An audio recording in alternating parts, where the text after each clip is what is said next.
इस वक्त भारत में गर्मा गर्म खबर है कि जी ये जो ऑप्टिक चेंजेस हैं, मोदी जी ने अपना आप दिखाया है, एग्रेसिव वहाँ पे स्टैच्यूज लगाए हैं। जो इससे पहले होते थे वो तो बड़े ही सॉफ्ट किस्म के होते थे। उसके लिए भी पाकिस्तान कहता कि यार ये तो हो नहीं सकता। उसकी वजह यह कि अमेरिका ने सैंक्शंस लगाई हुई हैं। अब दूसरी तरफ सर हम इंडिया को देखते हैं। इंडिया हर वो चीज खरीद रहा होता है दुनिया से। इंडिया का नेशनल सिंबल है वो अशोक स्तंभ वाला, जो अशोका दैट लायन। मोदी जी ने सब चेंज कर दिया और जो पहले वाला जो शेर था ना, जो अभी चेंज से पहले था जो शेर, वो बड़ा सॉफ्ट था, बड़ा इनोसेंट था, बड़ा मुलायम टाइप का शेर था और बड़ा मतलब बड़ा हल्का फुल्का टाइप का। और ये जो मोदी जी ने नया शेर लेकर आए हैं, ये बड़ा खुर्राटेदार है। आप इस वक्त बिल्कुल डिफॉल्ट के दहाने पर। लेकिन अनफॉर्चुनेटली इन 75 इयर्स में इतने ही हिंदुस्तान को हुए, हमारी पार्टीशन के बाद इतने ही पाकिस्तान को हुए, हम क्यों कोई पॉलिसी नहीं बना सके? भारत के साथ कंपैरिजन अपने पर कैपिटा इनकम देख लो, उनका $79 का है, आपका 279 को होने को फिर रहा है। कुछ शर्म ही नहीं आती लोगों को कंपैरिजन करते हुए। शेर कोई सॉफ्ट और इनोसेंट नहीं है। शेर is the king of the jungle sir. उसमें करेज होती है, लायन में दिलेरी होती है, उसमें वो बड़ा अग्रेसिव होता है लायन। हेलो फ्रेंड्स, जय हिंद। हिंदुस्तान स्पेशल में आपका स्वागत है दोस्तों। प्राइम मिनिस्टर श्री नरेंद्र मोदी ने नए संसद भवन की छत पर बने राष्ट्रीय प्रतीक का सोमवार को अनावरण किया। नए संसद भवन की छत पर अशोक स्तंभ, जो कि हमारे देश का राष्ट्रीय प्रतीक भी है, उसे लगाया गया है। अधिकारियों ने बताया कि कांसे का बना ये प्रतीक 9500 किलोग्राम वजनी है और इसकी ऊंचाई 6.5 मीटर है। उन्होंने बताया कि इसे नए संसद भवन के शीर्ष पर बनाया गया है। आपको यहां बता दें कि अशोक स्तंभ को महान सम्राट अशोक द्वारा 250 ईसा पूर्व में सारनाथ में बनवाया गया था। यह स्तंभ पूरी दुनिया में बहुत प्रसिद्ध है, लेकिन संसद भवन में बने इस स्तंभ पर विरोधियों ने कुछ ना कुछ तो कहना ही था। दरअसल प्राइम मिनिस्टर मोदी एक अपनी अलग सोच रखते हैं। विरोधियों ने कहा कि राष्ट्रीय चिन्ह में जो शेर हैं वो शांत हैं, जबकि संसद भवन में लगे अशोक स्तंभ के शेर आक्रामक दिखाए गए हैं। भारत आज अपनी अग्रेसिव सोच लेकर आगे बढ़ रहा है। पार्लियामेंट के बाहर जो ऑप्टिक्स चेंजेस आई, उसमें एक लाइन की भी जो उसका स्कल्पचर है उसकी भी स्टोरी है। और इस वक्त भारत में गर्मा गर्म खबर है कि जी ये जो ऑप्टिक चेंजेस हैं, मोदी जी ने अपना आप दिखाया है, एग्रेसिव वहाँ पे स्टैच्यूज लगाए हैं। जो इससे पहले होते थे वो तो बड़े ही सॉफ्ट किस्म के होते थे। अच्छा, जो इंडिया का नेशनल सिंबल है वो अशोक स्तंभ वाला, जो अशोका दैट लायन, तो उसमें चार लायंस हैं। उसमें एक दिखता नहीं क्योंकि वो पीछे की तरफ है, तो ऐसे 3 दिखते हैं। अब बहस इतनी बेवकूफी की है, मैं आपको क्या बताऊं। अब ये ऑपोजिशन पार्टी वाले कह रहे हैं कि साहब मोदी जी ने सब चेंज कर दिया और जो पहले वाला जो शेर था ना, जो अभी चेंज से पहले था जो शेर, वो बड़ा सॉफ्ट था, बड़ा इनोसेंट था, बड़ा मुलायम टाइप का शेर था और बड़ा मतलब बड़ा हल्का फुल्का टाइप का। और ये जो मोदी जी ने नया शेर लेकर आए हैं, कल्चर की बात चल रही है ये, तो साहब ये जो लेकर आए हैं मोदी जी, तो मुझे बोलते हुए हंसी आ रही है, मैं क्या बताऊं। ये बड़ा खुर्राटेदार है और ये बड़ा, इसके नाखून और पंजे निकले हुए हैं और ये दिखाता है मोदी जी का असली चेहरा। और ये सब ड्रामेबाजी यहाँ पे शुरू हो गई।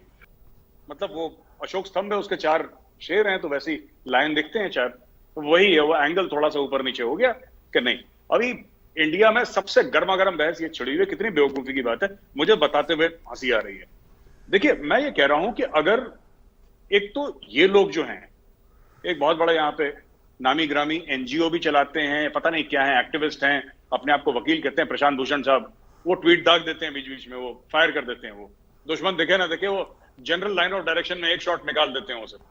अच्छा, तो उन्होंने बोला कि साहब ये मतलब कि ये गलत है। उन्होंने काफी तनकीद करी और काफी लोगों ने, ऑपोजिशन पार्टीज भी कुल मिल गई, कि ये जो पहले वाला लाइन था बड़ा। मैंने ये ट्वीट करा इस पे सर, मैंने ये बोला शेर कोई सॉफ्ट और इनोसेंट नहीं है। शेर is the king of the jungle sir. जो king of the jungle is an apex predator. आपने अपने देश का, आपने अपने मुल्क का जो सिंबल चुना है वो लायन चुना है, बब्बर शेर जिसको कहते हैं, आपने लायन चुना है। अगर आपने सिंबल लायन चुना है तो लायन की कौन सी चीजें हैं जो आपको पसंद आई? उसमें करेज होती है लायन में, दिलेरी होती है उसमें, वो बड़ा अग्रेसिव होता है लायन। ये नेचर है लायन का। कैट फैमिली का the biggest member of the cat family is the lion, जितना मुझे नॉलेज है। He is very aggressive, he is an apex predator. उसको किंग ऑफ द जंगल क्यों कहते हैं सर? उसको किंग ऑफ द जंगल इसलिए कहते हैं क्योंकि सब उससे डरते हैं। अच्छा, इन्होंने चुन तो लिया सर शुरू में कि हम अशोक स्तंभ से जो लायन है वो लेंगे और उसको नेशनल सिंबल बनाएंगे, और जबरदस्त सिंबल है। और मैं तो जब भी देखता हूं मेरे रोंगटे खड़े हो जाते हैं। लेकिन मुझे ये समझ में नहीं आया सर, हंसी इस पे आती है, इनके लायन से एक्सपेक्टेशन क्या है?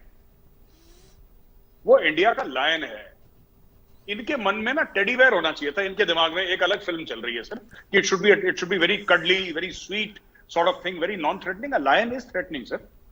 आप लायन तो अगर सामने लायन आएगा आप क्या सोचेंगे? और ये एक नहीं है सर, ये 4 है। ये उसके अंदर 4 लायंस हैं। ये क्या, जब आपके सामने 4 शेर लगा आपको क्या क्या लगेगा? Will you find them very cuddly and cute and sweet? You will run for your life, क्योंकि आपको लगेगा ये मार डालेगा मुझे। उसका लायन का एक एग्रेशन है। तो साहब इस पे बड़ी बहस चल रही है, और ये फालतू के इनके पास कोई, देखिए बेसिक परेशानी क्या है मैं आपको बताता हूं कि मोदी जी प्रधानमंत्री कैसे बन गए। ये असली जो पीड़ा है, जो पीड़ है ना, यही है पीड़ कि बन कैसे गया, ये है कौन? इसका ये कोई बड़े खानदान का भी नहीं है आदमी, है ना। ये तो नॉर्मल एक आरएसएस का प्रचारक था। ये बन कैसे गया? ये इसकी औकात क्या है? ये कैसे बन सकता है? ये तो खुद को चाय वाला कहता है। तो ये चीज अभी तक इनको, इतने साल हो गए, इनको अभी तक हजम नहीं हुई। भारत के साथ कंपैरिजन अपने पर कैपिटा इनकम देख लो, उनका $79 का है, आपका 279 को होने को फिर रहा है। कुछ शर्म ही नहीं आती लोगों को कंपैरिजन करते हुए। बांग्लादेश के टके के साथ जोड़ दो, अब तो अफगानी भी करेंसी आपके सब ऊपर चली गई। आप क्या अपने आप को जोड़ दे तो यूक्रेन के साथ करप्शन में इतने बुरे तरीके से आप डूब चुके हो कि आपके बोन मैरो में मैंने आपके कंट्री से शराफत उठ गई है, किरदार साजी उठ चुकी है। इस वक्त लोग डाके मार के आपस में बैठ के ब्रैग करते हैं कि मैंने इतने का डाका मारा है, मैंने इतना लूटा है। पाकिस्तान में ब्रैग किया जाता है। आज आपके डाकुओं की इज्जत होती है सोसाइटी में। अब शराफत नाम की चीज खत्म हो चुकी है। ये जब तक दोबारा सोसाइटी में नहीं लाओगे, सर्वाइव नहीं कर सकोगे। Nations can not survive without nationalism, और वो बिल्कुल जीरो है वहां पे। क्योंकि मैं देख रहा हूं कि लोग जिस तरीके से भाग रहे हैं, लूट रहे हैं।